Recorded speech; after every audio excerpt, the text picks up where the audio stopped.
4 سال کی بیٹی نے اسکول سے آتے ہی کہا کہ آج مجھے پاپا لینے آئے تھے۔ یہ سن کر میری روح کانپ گئی کیونکہ میرا شوہر تو 2 سال پہلے مر چکا تھا۔ اگلے ہی دن بیٹی کی اسکول سے CCTV کیمرے کی ریکارڈنگ دیکھی لیکن اس کا چہرہ ٹھیک سے نظر نہیں آ رہا تھا۔ پھر چھٹی کے وقت تک رکی رہی، گیٹ پر چھپ کر اس کا انتظار کیا۔ جیسے وہ بیٹی کے پاس آیا تو میری چیخ نکل گئی کیونکہ میرا نام سدرا ہے۔ میرے بچپن کی وہ کالی پرچھائیاں آج بھی میری آنکھوں میں زندہ ہیں، جیسے ہر نظارے نے میرے دل میں دھار ڈال دی ہے۔ میں کچھ بھی نہیں بھول سکتی، مجھے سب کچھ اچھی طرح سے یاد ہے۔ بھلا گزرا ہوا برا وقت کوئی بھول سکتا ہے کیا؟ اور ایسا وقت جس میں صرف تکلیف اور درد کے سوا کچھ نہ ملا ہو۔ میری عمر 17 سال تھی جب میری ماں فوت ہو گئی تھی۔ میں اپنی والدین کی اکلوتی اولاد تھی، میں ان دونوں کی لاڈلی بیٹی تھی۔ میرے بعد میری اماں کوئی دوسری اولاد نہ ہو سکی۔ میری اماں میرا بہت خیال رکھتی تھیں۔ پھر ایک وقت ایسا آیا جب اچانک ان کی طبیعت خراب ہو گئی اور وہ اس دنیا کو چھوڑ کر چلی گئی۔ اس دنیا کو ہی نہیں بلکہ مجھے اور ابو کو بھی اکیلا چھوڑ کر چلی گئی تھی، یا شاید میں صرف اپنے آپ کو کہوں کہ مجھے ہی اکیلا چھوڑ کر چلی گئی تھی، کیونکہ ابو نے تو ان کے مرنے کے بعد دوسری شادی کر لی تھی۔ ان کو ان کی شادی مل گئی تھی مگر میرا کوئی نہ تھا۔ ماں کی وفات پر ابو کی آنکھوں میں آنسو آئے تھے۔ شروع میں تو وہ مجھے بہت پیار کیا کرتے تھے، سب کچھ بالکل ٹھیک چل رہا تھا، مجھے اپنے پاس ہی سلایا کرتے تھے۔ لیکن یہ وقت بھی جلدی ہی رخصت ہو گیا تھا کیونکہ مجھے کچھ ہی مہینوں کے بعد ایک اجنبی عورت کا سامنا کرنا پڑا تھا۔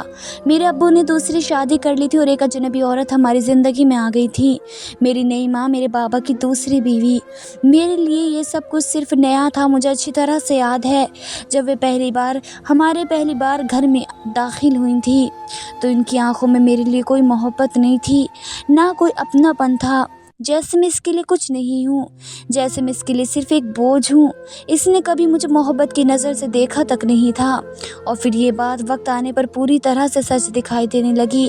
ابو دن پہ دن بدلتے گئے، وہ جو کبھی مجھ سے محبت کیا کرتے تھے اب دوسری بیوی کے آنے کے بعد انہوں نے پورا دھیان اپنی بیوی پر لگا لیا تھا اور بیٹی کو تو جیسے بھول ہی گئے تھے۔ ان کی نظریں اور محبت میرے لیے کم بلکہ اس عورت کے لیے زیادہ ہوتی تھی۔ میں خاموشی سے سب کچھ دیکھتی رہتی کہ ابو ان کے ساتھ ہنستے ہیں اور ان کے ساتھ کھانا کھاتے ہیں، راتوں کو ان کے کمرے میں ان کے ساتھ بیٹھتے ہیں اور میں اکیلی اپنے کمبل میں سکڑ کر سوتی رہتی ہوں۔ میرے ماں نے کبھی مجھے اکیلا نہیں چھوڑا تھا اور ماں کے مرنے کے بعد وہ جگہ ابو نے لے لی تھی، لیکن جب ابو کی دوسری شادی ہو گئی تو انہوں نے مجھے پوری طرح سے اکیلا چھوڑ دیا تھا۔ میری ہر ضد، میری ہر خواہش، میرے ہر آنسو بے مطلب ہو گئے تھے۔ ابو کی محبت اب صرف اس عورت کے لیے ہی بچی تھی۔ جب اس عورت سے میرے ابو کی دوسری اولاد پیدا ہوئی تو میری حیثیت جیسے اس گھر میں نوکرانی کسی ہو گئی تھی۔ انہوں نے 1 سال ہی میں بیٹے کو جنم دے دیا۔ اب میں گھر کے سارے کام کیا کرتی تھی، برتن دھونا، کپڑے دھونا، جھاڑو لگانا، یہاں تک کہ کھانا بھی بنانا، سب کچھ میری ہی ذمہ داری ہو گئی تھی۔ سوتیلی ماں اپنے بیٹے کو بھی میرے حوالے کر دیا کرتی تھی، ان کے بیٹے کو سنبھالنا، ان کو نہلانا، رات کو ساری رات جاگ کر اس کے سارے کام کرنا اور پھر دن بھر گھر کے سارے کام کرنا، یہ سب میرے لیے معمولی بن گیا تھا۔ سوتیلی ماں کے چہرے پر ہمیشہ ایک عجیب سی مسکراہٹ ہوتی تھی، لیکن جب بھی ابو گھر میں نہ ہوتے وہ میرا جینا دشوار کر دیا کرتی۔ ان کی زبان سے نکلتے ہوئے لفظ میرے دل پر تیر بن کر لگتے تھے۔ وہ مجھ سے کہتی کہ تو بڑی بدنصیب ہے، اپنی ماں کو کھا گئی، ہم تو تجھ پر ترس کھا کر تجھے پال رہے ہیں، ورنہ ایسی لڑکیاں گلیوں میں بھٹکتی ہیں۔ میں چھوٹی سی کم عمر کی تھی، کمزور تھی، لیکن ان لفظوں کو چپ چاپ سے سہتی رہتی تھی۔ ابو کے سامنے ایک بار میں نے سوتیلی ماں کی شکایت کرنے کی کوشش کی تو وہ روتے ہوئے ابو کے برابر میں بیٹھ گئی اور کہنے لگی کہ دیکھو تمہاری بیٹی مجھ پر الزام لگا رہی ہے۔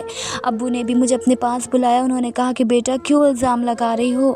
سوتیلی ماں کہنے لگی کہ ہاں یہ بہت جھوٹ بولتی ہے، مجھ پر الزام لگاتی ہے، اسے قابو میں رکھنا پڑے گا ورنہ کل کوئی ہمارا نام بدنام کر دے گی۔ ان کے زیادہ رونے پر ابو نے میرے گال پر ہی ایک زوردار تھپڑ مار دیا تھا اور کہنے لگی کہ آئندہ کبھی میرے پاس اپنی ماں کی شکایت لے کر مت آنا، وہ تیرے ساتھ کتنا پیار کرتی ہیں، تیرا کتنا خیال رکھتی ہیں، تیرے سارے کام کرتی ہیں، تجھے ماں بن کر پال رہی ہیں، پھر بھی تو اس پر ہی الزام لگا رہی ہے۔ میرے دل میں اس دن سے گہرا افسوس अफसोस पैदा हो गया था। स्कूल ही मेरा इकलौता सहारा था, वहीं मैं कुछ घंटे सुकून से सांस लेती थी। अपनी जैसी लड़कियों को हंसता हुआ देखकर मेरा दिल चलता ज़रूर था, लेकिन मैं अपने दिल को तसल्लियाँ दिया करती थी कि मैं भी कुछ बन जाऊंगी, एक दिन शायद मेरी भी ज़िंदगी बदल जाएगी। मगर वह दिन कभी नहीं आने दिया गया। अब मेरी उम्र 21 साल हो गई थी। एक दिन स्कूल से वापसी पर कुछ लड़के रास्ता रोक कर खड़े हो गए थे।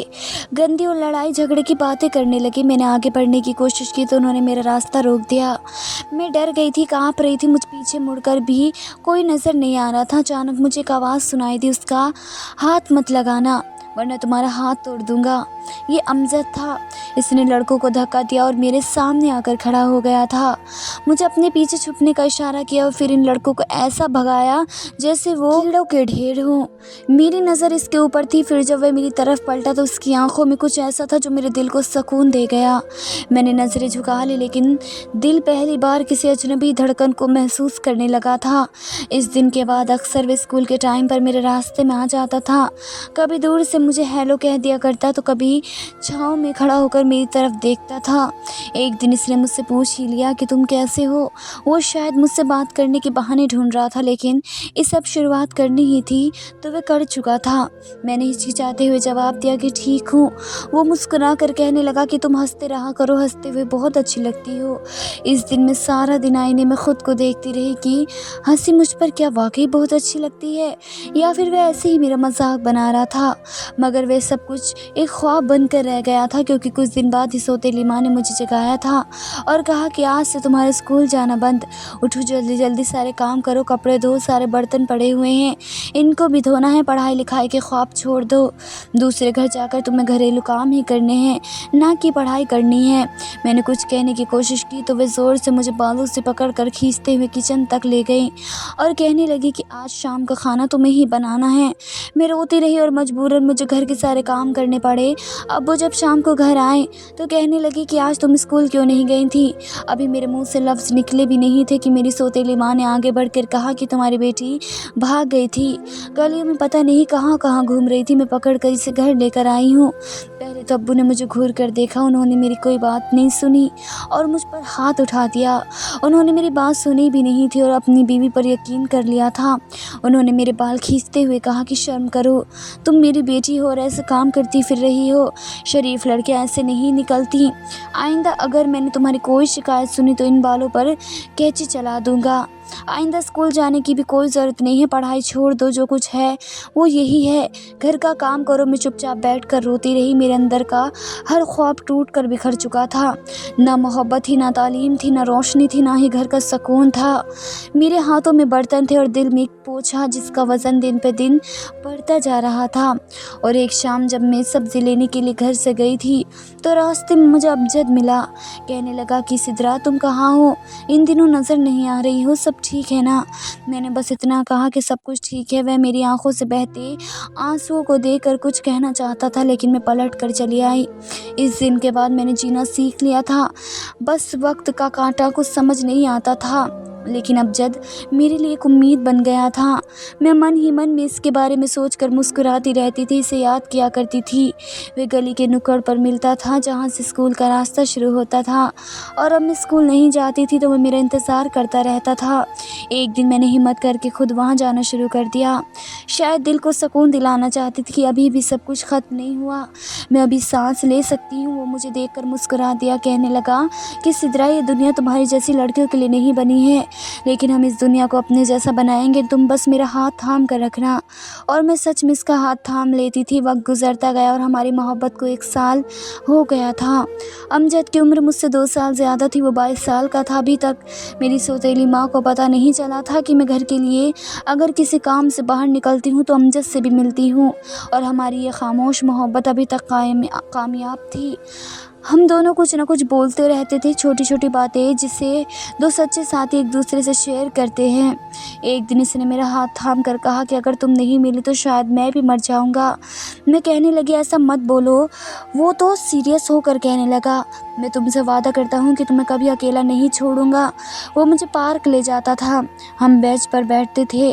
वे मेरी उंगलियां अपने हाथों में लेकर पूछता था कि ये हाथ कब मेरे हाथ थामेंगे। मैं हंस दिया करती थी। हम हर मुलाकात मुलाकात में थोड़े थोड़े ख्वाब देखते थे, अपने आने वाले वक्त के बारे में सोचते थे। वो कहता था कि एक दिन मेरा अपना घर होगा जिसमें तुम मेरे साथ होंगी। मैं हंसती रहती थी। वो कहता था कि तुम इसी तरह से इस घर में हंसते रहोगी और मैं तुम्हें देखता रहूँगा, और कहता मेरे बच्चों को पढ़ने की जिम्मेदारी मेरी ही होगी। वह कहता कि अच्छा तो फिर खाना मैं बना लिया करूँगा। ये सब हमारे लिए हमारे ख्वाब थे, जहाँ दुनिया का कोई डर नहीं था। एक दिन वही हुआ जिसका मुझे हमेशा डर लगा रहता था। मैं और अमजद पार्क के कोने में बैठे हुए थे। मैंने उसके कंधे पर सर रखा हुआ था और वो मुझे किसी फिल्म के हीरो की तरह बता रहा था कैसे वो कोई छोटा सा बिजनेस शुरू करना चाहता है। अचानक मेरे चेहरे पर एक ज़ोरदार थप्पड़ पड़ा और मैंने घबरा कर नज़र उठाकर देखा तो वही थी मेरी सौतेली माँ। इसकी आंखें जैसे खून उगल रही थी। इसने मुझे बाजू से पकड़ कर खींचा कि मैं ज़मीन पर गिर गई और वह चीखने लगी कि हमने तेरी ये परवरिश की थी कि तू सड़कों पर बैठेगी और लड़कों के साथ आवारागर्दी करेगी। तूने हमारी इज्जत मिट्टी में मिला कर रख दी है, दफ़ा हो जाए यहाँ से मनहूस।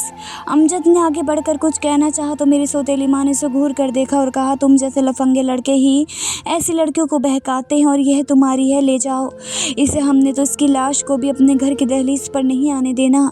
मेरे कानों में जैसे शीशा पिघल कर गिर रहा हो। मैं कांपते हुए कदमों से इनके साथ चल पड़ी थी और वह मुझे घसीटते हुए अपने साथ ले जा रही थी।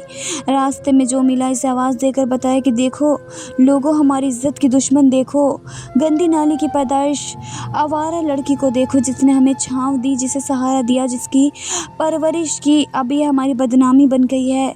घर पहुंचकर उन्होंने दरवाज़ा बंद कर दिया और मुझे धक्का देकर अंदर फेंक दिया। अब्बू सामने सोफे पर बैठे थे। सौतेली माँ कहने लगी कि मुबारक हो आपको, आपकी लाडली बेटी बाहर लड़कों के साथ गुलछड़े उड़ा रही थी। हम ही गलत थे जो हमने इसे घर में रखा। अब या तो इसे घर से निकाल दो या हमें। अब्बू ने बिना कुछ कहे मुझे अपनी चप्पल फेंक कर मारा था। फिर वे ज़ोर से चिल्लाने लगी कि निकल जा मेरे घर से। उन्होंने कहा कि मैंने जैसा सोचा भी नहीं था तो वैसी निकली है, मेरी नाक कटवा कर रख दी है तूने, निकल जा यहाँ से। मैं तेरी शक्ल भी नहीं देखना चाहता। मैं ज़मीन पर बैठी रोती रही। सौतेली माँ मेरी चोटी पकड़ कर कहने लगी कि अब बता कहाँ कहाँ जाती रही और किस किस के साथ मिलती रही है, पता तो चले। मैं चीखती रही, मैंने कुछ नहीं किया, मैं सिर्फ इसके साथ बातें करती थी। वे हंसकर कहने लगी, अच्छा तो रोज़ तेरी बातें होती थी, पार्कों में लड़कों के कंधे पर सर रखकर बातें होती थी। लोग सही कहते हैं कि माँ नहीं होते तो बेटी बेलगाम हो जाती हैं। मैं रो रही थी और मेरी आंखों के सामने इसकी माँ हमारे घर के सहन में खड़ी हुई थी। इन्हें देखकर मेरी सांसें जैसे रुक गई थी। मैं भागकर छत पर चली गई। सौतेली माँ ने एक नज़र इन दोनों पर डाली और मुँह बनाते हुए कहने लगी, हाँ तो बहन सब खैर है, आज हमारी दहलीज कैसे याद आ गई। अमजद की माँ ने धीरे से कहा कि बहन मैं अमजद की माँ हूँ, ये मेरा बेटा है अमजद, मैं इसका रिश्ता तुम्हारी बेटी के लिए लेकर आई हूँ। अगर ठीक समझो तो बात आगे बढ़ाते हैं।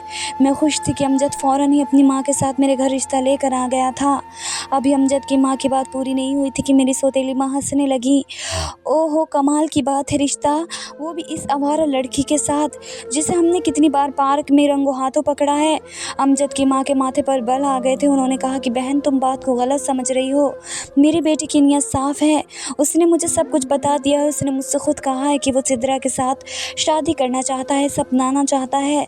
सौतेली माँ के लफ्ज़ बहुत कड़वे थे। आगे उन्होंने कहा कि देखो हम शरीफ लोग हैं, तुम्हारा बेटा तो हर रोज़ हमारे घर के दरवाजे के बाहर मंडलाता रहता है। अमजद ने नज़र उठाकर देखा और कहा कि आंटी मैं सिद्रा से मोहब्बत करता हूँ, हम दोनों एक दूसरे से राज़ी हैं, बस आपकी मर्ज़ी चाहिए। सौतेली माँ ने फ़ौरन झटक कर कहा कि बकवास बंद करो अपनी, तुम जैसे लड़के मोहब्बत नहीं करते, लड़कियों को बहकाते हो, इनकी मासूमियत का फ़ायदा उठाते हो। सिद्रा तो भली है, तुमने इसे अपने जाल में फंसाया। अमजद की माँ ने फिर से एक बार नर्म लफ्ज़ों से कहा कि बहन जी हमारी नीयत बुरी होती तो हम रिश्ता लेकर नहीं आते। तभी अब्बू की आवाज़ गूंजी। उन्होंने कहा कि बस बहुत हो गया, बहुत सुन लिया, निकल जाओ मेरे घर से। मैं अपनी बेटी की शादी किसी आवारा लड़के के साथ नहीं करवाऊंगा। मैं जो छत पर खड़ी हुई थी मेरे हाथ कांपने लगे, दिल जैसे धड़कना भूल गया था। सौतेली माँ की आवाज़ फिर से गूंजने लगी। उन्होंने कहा और सुनो, अगर दोबारा इस लड़के का साया भी सिद्रा पर पड़ा तो हम इसे पुलिस के हवाले कर देंगे। अमजद ने मेरी तरफ एक नज़र डाली। मेरी आंखों में आंसू भरे हुए थे। वो खुद पर कंट्रोल करके खड़ा रहा, नज़रें झुकाकर और अपनी माँ का हाथ थाम कर दरवाजे दरवाजे की तरफ चल दिया। मैं नीचे नहीं आ सकी, कदम जैसे ज़मीन से चिपक गए थे। अब्बू का गुस्सा आसमान को छू रहा था। वो अंदर आते ही दहाड़े से डरा, बेगैरत लड़की कहाँ है तू, निकल। मैं जैसे होश में आई थी और दौड़ कर नीचे पहुंची। मेरे कदम कांपने लगे थे, लेकिन चेहरे पर साफ था कि मैंने कोई गलती नहीं की। मैंने कहा, आप मेरी बात तो सुने, मैंने कुछ गलत नहीं किया। उन्होंने मुझे देखते ही ज़ोर से थप्पड़ मार दिया, जिसकी गूंज बहुत तेज़ थी। मेरी सौतेली माँ कहने लगी कि तूने हमारी इज्जत को मिट्टी में मिला दिया, मोहल्ले में हमारा सर झुका दिया। क्या कमी थी तुझे जो लड़कों के साथ घूमती फिर रही है। मैंने आंखों में आंसू लिए कहा कि अब्बू, वो अमजद है, उसने रिश्ता भेजा था, इज्जत से मेरा हाथ मांगने आया था। तभी सौतेली माँ फ़ौरन से चीखने लगी, इज्जत से? ओ, हद होती है बेशर्मी की भी, सबके सामने रुस्वा करके अब कहती है कि वो इज्जत से आया था। आज जब मैंने तुम लोगों को पार्क में बैठा हुआ देखा। अगला पार्ट देखने के लिए हमारे चैनल को ज़रूर सब्सक्राइब कीजिए, और वीडियो अच्छी लगी है तो लाइक शेयर ज़रूर कीजिए। हमारे चैनल को सब्सक्राइब करें। फ्रेंड्स, मिलते हैं अगली नई वीडियो के साथ, तब तक के लिए बाय बाय, टेक केयर, अल्लाह हाफिज़।